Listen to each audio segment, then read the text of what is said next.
इस uncertain market में अब जो हमने इतनी गिरावट देख ली है, तो ऐसे में निवेशकों को एक तो क्या स्ट्रैटेजी अपनानी चाहिए? दूसरा, क्या इस मार्केट में आपको कहीं खरीदारी के मौके लग रहे हैं? कुछ स्टॉक्स आपको लगते हैं ऐसे जिनमें खरीदारी की जा सकती है या अभी रुक जाना चाहिए? आज आप लगता है कुछ अ, किसी का चेहरा देखकर आई है और बड़े बड़े कठिन सवाल पूछ रहे हैं। अ, पहले नहीं सर, आप पार्ट बहुत का दिन बाद जब ठीक है, मैं इसे ध्यान में रखूंगा और जो आपको ऐसा मौका नहीं दूंगा कि बहुत समय हो जाए। तो पहला सवाल कि अनसर्टन टाइम में क्या करना चाहिए। देखिए, इन्वेस्टमेंट शॉर्ट टर्म के लिए नहीं होता, मीडियम टू लॉन्ग टर्म के लिए होता है। तो ऐसे समय में भी, कठिन समय में भी, ऐसा नहीं है कि स्टॉक्स नहीं मिलते जिसमें आप निवेश किया जा सकता है। लेकिन पिछले 4 साल का जो एक एक्सपीरियंस रहा है उसमें नए इन्वेस्टर, मैं बार बार नए इन्वेस्टर का नाम इसलिए ले रहा हूं कि उनकी संख्या पुराने इन्वेस्टर से 4 गुना ज्यादा है। तो उनका जो रवैया रहा है, उनको जब आप ये कहिए 15-20% का रिटर्न मिलेगा, वो बोलते छोड़ो उतना तो मैं हफ्ते का कमा लेता हूं। तो एक्सपेक्टेशन चेंज हो गए हैं। परफॉर्मेंस भी पिछले साल तक अलग थी, इस साल ऐसा लगता है कि अलग होगी। तो ऐसे समय में आपको दो तीन रणनीति अपनानी पड़ेगी। एक, स्टैगर्ड बाइंग कीजिए उन शेयरों में जिसमें आपको लगता है कि आप निवेश करना चाहते हैं। स्टैगर्ड करने से सबसे बड़े दो फायदे होते हैं। एक, आपको एक एवरेज प्राइस मिलती है, बाजार में उतार चढ़ाव जो होता है उसका आपको एडवांटेज मिल जाता है। और दूसरा, उससे कनेक्टेड जो है, आपकी लेवल ऑफ कॉन्फिडेंस बढ़ जाती है।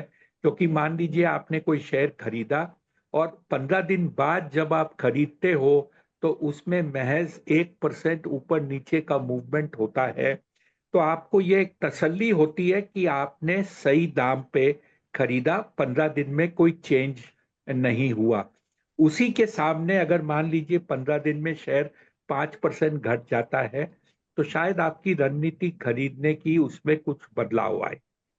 दूसरी चीज जो हम्म। आपको ध्यान रखने पड़ेगी करते समय 2025 में, वो ये है कि टारगेट रखिए। आप क्या कमाना चाहते हो शेयर से। टारगेट दो चीज के हिसाब से होना चाहिए, एक प्राइस या परसेंटेज गेन, और दूसरा समय। क्योंकि समय भी बाजार में बहुत इंपॉर्टेंट है। अगर आपको ये लगता है कि मैं इस शेयर में 20% कमा लूंगा और वो भी 2 महीने के अंदर, तो 2 महीने के बाद में अगर आप 20 के बदले में सिर्फ 2 या 3% कमा चुके हैं, तो इसका मतलब आपकी सोच, आपकी समझ उस शेयर के बारे में गलत थी। वापस डिसाइड हाँ। कीजिए कि आपको उसमें निवेशित रहना है या निकल जाना है। ये चीज अगर निवेशक नहीं करेगा तो उसे बड़ी मार पड़ेगी। दूसरी बात, आप, मैं ये नहीं कहूंगा कि विशेषज्ञ को मत सुने, लेकिन करिए जो आपको जचे। विशेषज्ञ हम्म। आज कुछ बोल के चला जाएगा, आपको एक स्टॉप लॉस देगा, आपको एक एंट्री प्राइस देगा और एक टारगेट प्राइस देगा। और अगर उसके बाद में आपने कहीं पे भी डील छोड़ी, तो हो सकता है कि आप टारगेट मिस कर जाए।